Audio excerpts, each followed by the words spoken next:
नमस्कार मित्रों, मैं आप सबका मित्र भाई Pankaj Sinha live news channel से। आज आप लोगों के लिए हमने एमएसएमई विषय को टारगेट किया है और एमएसएमई क्या है और एमएसएमई के क्या क्या फ़ायदे आम नागरिकों को, उद्योगों को मिल सकते हैं, इसके बारे में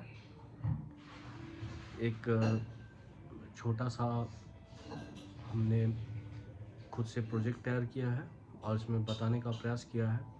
आशा करते हैं कि 1 से 7 तक के पैड़े में हम आपको बहुत बृहद स्तर पे तो नहीं, सारांश में ही, छोटे समय अवधि के अंतर्गत में ही अपने अनुसार ज़्यादा से ज़्यादा बातों को बता पाऊँ कि जिससे आप ये तय कर पाएँ कि आपको किस तरीके से इसका लाभ लेने के लिए प्रयास करना चाहिए और क्या क्या चीज़ें आवश्यक होंगी जिससे आप निश्चित तौर से लाभ प्राप्त कर लें। साथ ही आपको पहले ही बता दे रहा हूँ कि यदि किसी भी प्रकार की अन्य समस्याएं भी आती हैं तो डिस्क्रिप्शन में हमारा नंबर और ईमेल आईडी डाला रहता है, तो आवश्यकता अनुसार आप हमसे कांटेक्ट कर सकते हैं, बात कर सकते हैं, बता सकते हैं अपनी समस्या को। हमारा प्रयास होगा कि हम ज़्यादा से ज़्यादा आपका निदान करने का प्रयास करें। वैसे बेहतर यही होगा कि आप व्हाट्सएप पे ही चैट करें तो ज़्यादा अच्छा होता है कि बाहर से अगर मैसेज कॉल्स आते हैं तो थोड़ी समस्या होती है और ये भी नहीं होता है कि कब कहाँ है, तो जवाब दे पाना थोड़ा सा कठिन हो जाता है। और आपसे गुजारिश भी है कि अगर आपने हमारा चैनल अब तक सब्सक्राइब नहीं किया है तो कृपया चैनल को सब्सक्राइब कर लें और वीडियो को लाइक कर लें। अगर आपको लग रहा है कि इससे हमारा लाभ हो सकता है तो वीडियो को लाइक करें, सब्सक्राइब करें और शेयर करें कि जिससे आम जनमानस को भी इसका लाभ मिल सके और हमारा भी मनोबल बढ़ सके। चलिए आगे आरंभ करते हैं। पहला टॉपिक का विषय है एमएसएमई क्या है। तो एमएसएमई का फुल फॉर्म है सूक्ष्म, लघु और मध्यम उद्यम मंत्रालय, ministry of micro, small and medium enterprises. यह भारत सरकार का उपक्रम है और आप ये समझ लें कि छोटे से सुई बनाने से लेके, धागा बनाने से लेके, बटन बनाने से लेके, छोटे से छोटे बढ़िया दाल, पापड़ वगैरह वगैरह जो भी चीज़ें बनाने की प्रक्रिया होती है उससे लेकर के बहुत बड़े बड़े उद्यम। यह मत सोचिएगा कि लघु और मध्यम दिखलाया जा रहा है। मध्यम ऐसे ऐसे भी प्रोजेक्ट आ जाते हैं जो 500-500 करोड़ रुपये तक के सरकार के यहाँ आवेदन किए जा सकते हैं। तो बहुत सारे ऐसे प्रोजेक्ट इसके हैं जो बहुत ही बड़े हैं, आम जनों के लिए तो बहुत बड़ा मतलब दिखलाई देगा आपको। ठीक है, तो आप समझ गए होंगे कि एमएसएमई क्या है और इसका किस किस तरह का काम होता है जिसमें आम जन इसमें आवेदन कर सकते हैं। चलिए दूसरे पे आते हैं। इसकी योजनाओं की लाभ की प्राप्ति के लिए कहाँ आवेदन करना होता है। वैसे तो जनपद अस्पताल में देखा जाए तो स्पेसिफिक इसका कोई खास कार्यालय नहीं होता है, लेकिन जिला उद्योग, किसी भी जनपद में आप जाएंगे तो जिला उद्योग, जिसको उपायुक्त कार्यालय भी कहा जाता है, और ग्रामोद्योग, जिला ग्रामोद्योग, इन दोनों कार्यालयों में लगभग इससे संबंधित ही सभी योजनाओं का संचालन किया जाता है। तो आप वहाँ पे भी जा करके जो भी वहाँ के कंप्यूटर ऑपरेटर हैं उनसे आप बात करके जानकारी लेकर के वहीं से सीधे आवेदन कर सकते हैं। नहीं करना हो कोई ज़रूरत नहीं है वहाँ जाने की, उसके लिए दूसरी प्रक्रिया है, वो भी मैं बता देता हूँ कि आपको वहाँ जाने की फ़िलहाल की ज़रूरत नहीं पड़ेगी। वैसे जाना आगे पड़ता है, उसको मैं अंत में बताते चलता हूँ क्यों जाना पड़ता है। आप यहाँ पर जो भी एमएसएमई में प्रोजेक्ट के अनुसार आप काम कर रहे हैं, अगर आपने जीएसटी ले रखा है तो बहुत अच्छी बात है, और यदि आपने जीएसटी नहीं लिया है तो आपको उद्यम में रजिस्ट्रेशन कराना पड़ेगा। यह सूक्ष्म लघु और मध्यम उद्यम मंत्रालय का ही एक उपक्रम है जो वेबसाइट है। इस पोर्टल पे आपका पंजीयन कराना अति आवश्यक है, तभी आप एमएसएमई के किसी भी योजनाओं के लिए पात्र माने जाएंगे। इसका मैं बता देता हूँ, उद्यम UDAYAMREGISTRATION.gov.in पोर्टल है। आप इस पर लॉगिन करें, उसमें बहुत सारी चीज़ें आएंगी, आप देख लें आप किस चीज़ के लिए आवेदन करना चाहते हैं। अगर आपका जीएसटी में रजिस्ट्रेशन नहीं है तो आप इसमें भी रजिस्ट्रेशन कर लें और अपने चीज़ों को उसमें मेंशन कर लीजिए। इसके तहत भी आप योजना के लाभार्थी आगे बन जाएंगे। चलिए तीसरे पे आते हैं।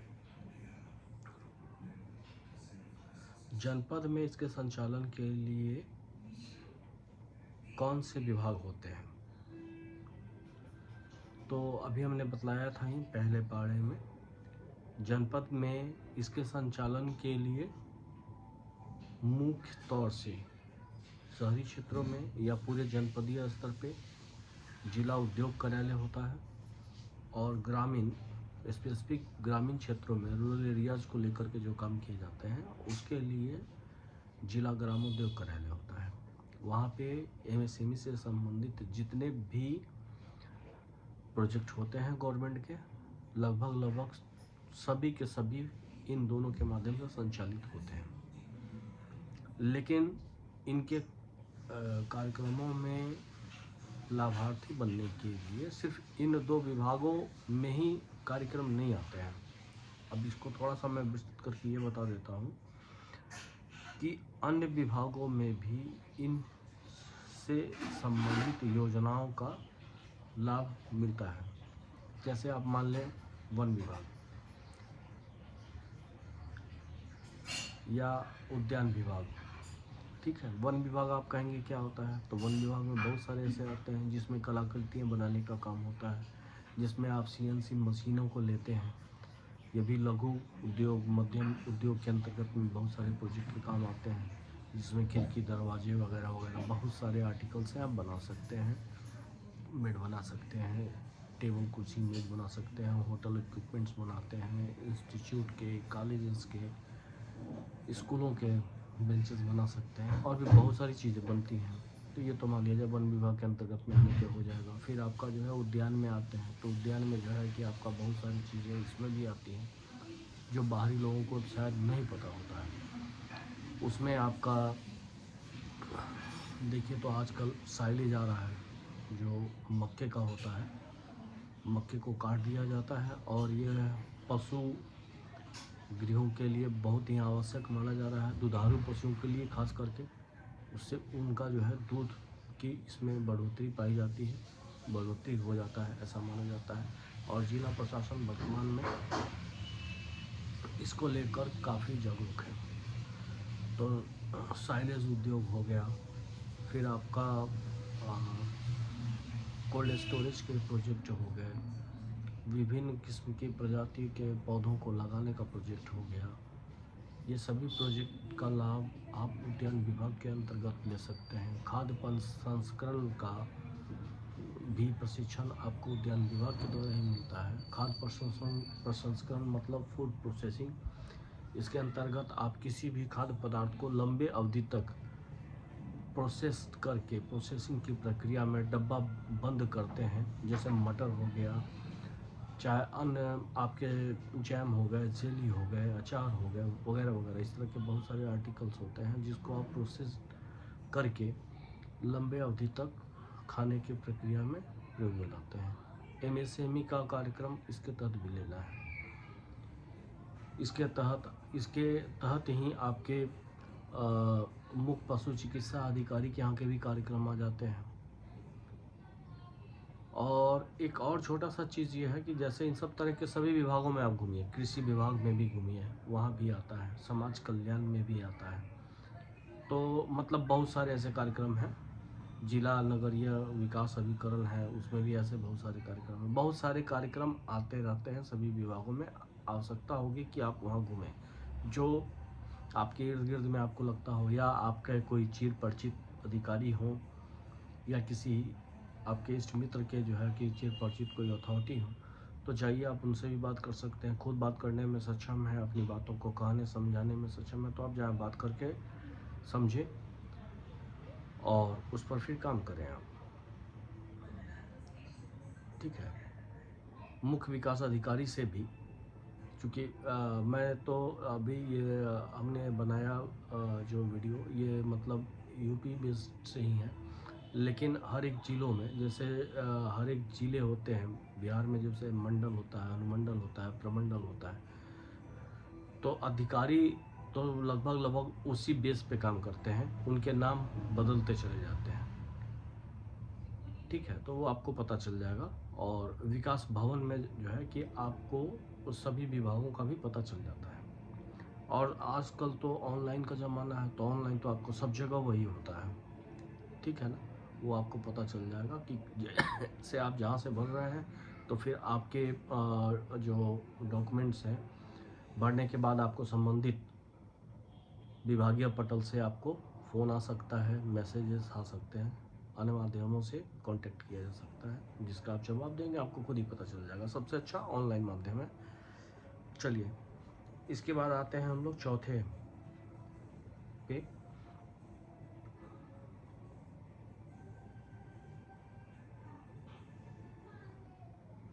इसके तहत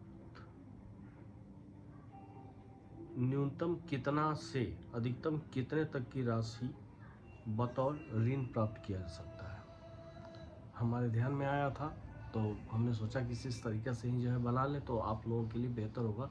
कोई क्वेश्चन संभवतः छूट नहीं पाएगा आपके लिए, अगर आपके पास जानकारी नहीं है तो। जिनकी जानकारी है उनकी तो कोई बात ही नहीं है। तो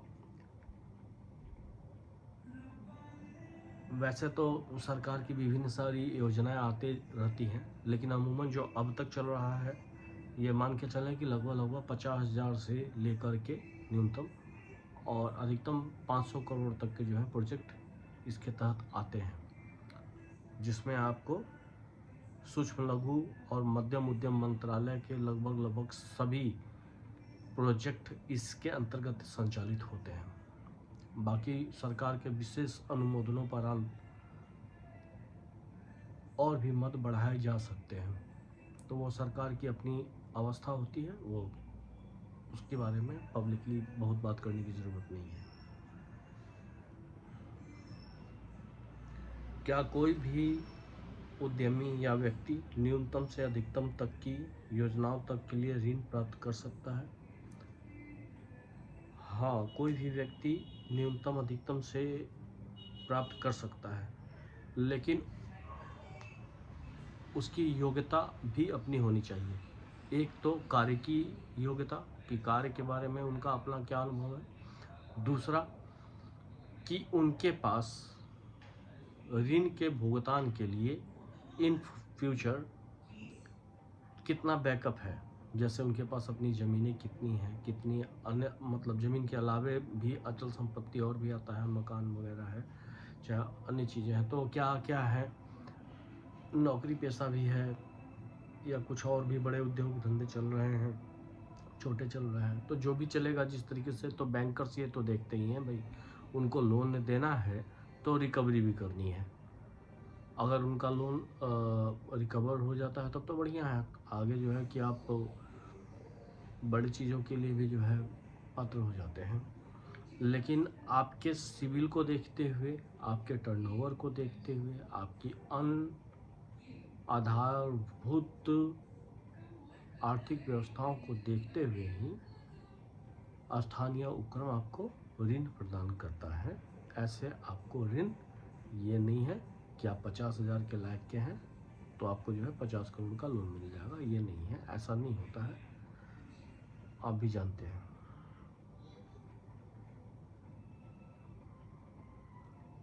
छठा है, ऋण अदायगी की अवधि कितनी होती है, इस पे कितना ब्याज लगता है, वह कितना छूट है। ऋण अदायगी की अवधि कितनी होती है, यह आपका न्यूनतम, वैसे तो देखा जाए तो सब में लगभग 5 साल ही होता है, कुछ योजनाओं में 15 साल तक के लिए भी होता है, और न्यूनतम वाले में कुछ में 1 साल ही होता है। तो वह टर्म कंडीशन आपके प्रोजेक्ट के अनुसार ही होते हैं। तो जिस प्रोजेक्ट के लिए आप अप्लाई कर रहे हैं, करने वाले हैं, वो आपको देख करके आगे उसमें गवर्नमेंट की गाइडलाइन होगी, उससे पता चल जाएगा। अब बात आती है कि इसमें आपको छूट कितना मिलता है।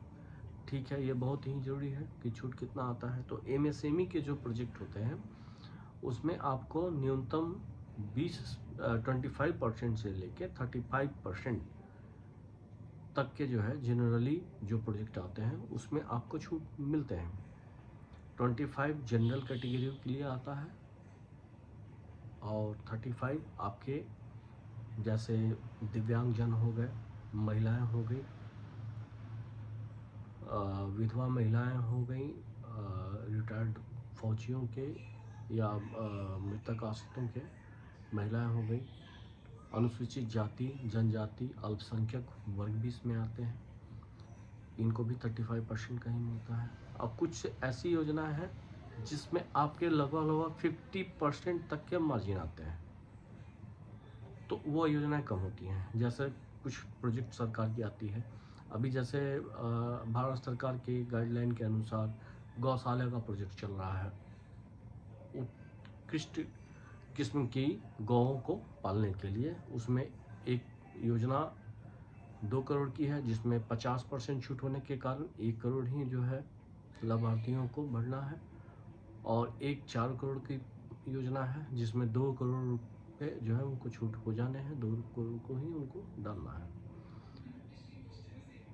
और कोल्ड स्टोरेज का प्रोजेक्ट है, उसमें भी लगभग 60-40 का एवरेज है। साइलेज में भी लगभग 60-40 का ही रेशियो है, तो कुछ में बदलते रहते हैं, तो वो आपको ऑनलाइन करने के बाद ही ज़्यादा बेहतर पता चल पाएगा। एक मोटा मोटी जो प्रक्रिया है वो यही है, न्यूनतम 25, अधिकतम 35 तक की छूट है। अब इसमें आता है कि बैंक क्या ब्याज तय करता है। तो बैंक अमूमन जो ब्याज तय करता है वो न्यूनतम आपका लगभग मान के चलें तो 9.5-10% से आरम्भ किया जाता है। 9.5-10% से आरम्भ करके लगभग अधिकतम 18% तक सालाना ब्याज पे भी आता है, या प्रोजेक्ट को लेकर के।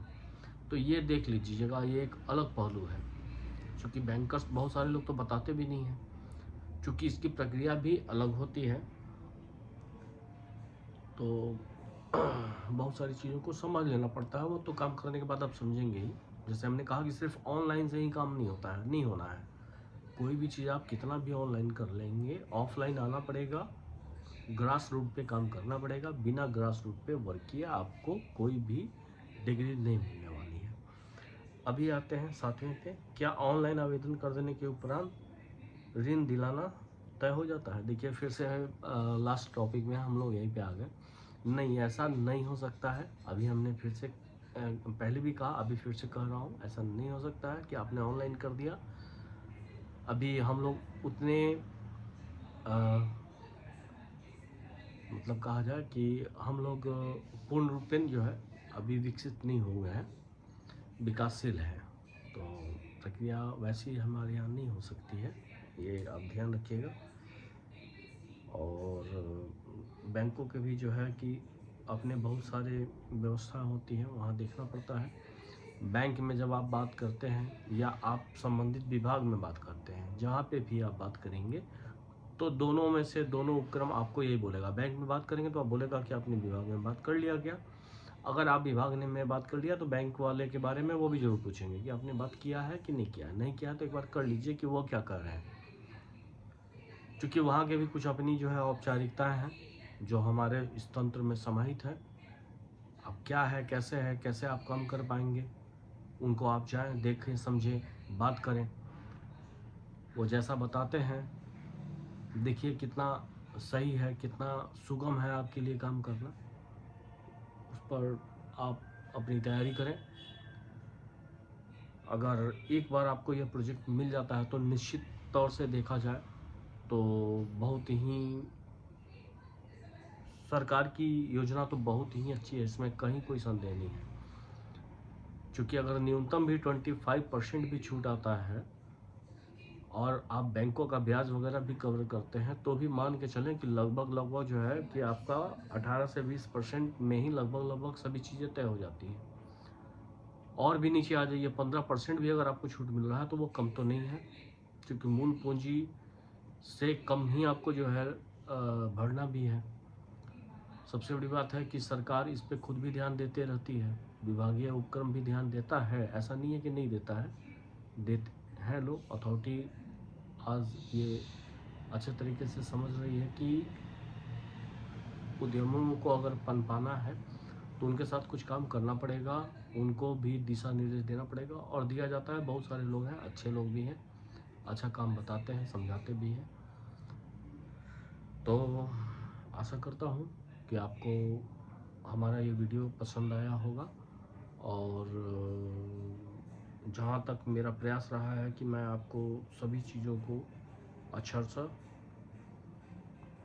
एक क्रमवार प्रक्रिया में समझाने का प्रयास करूं। संभवतः हमें लगा कि हम जो बातों को अपना समझाना चाहते थे, बताना चाहते थे, आपके बीच हमने रख दिया।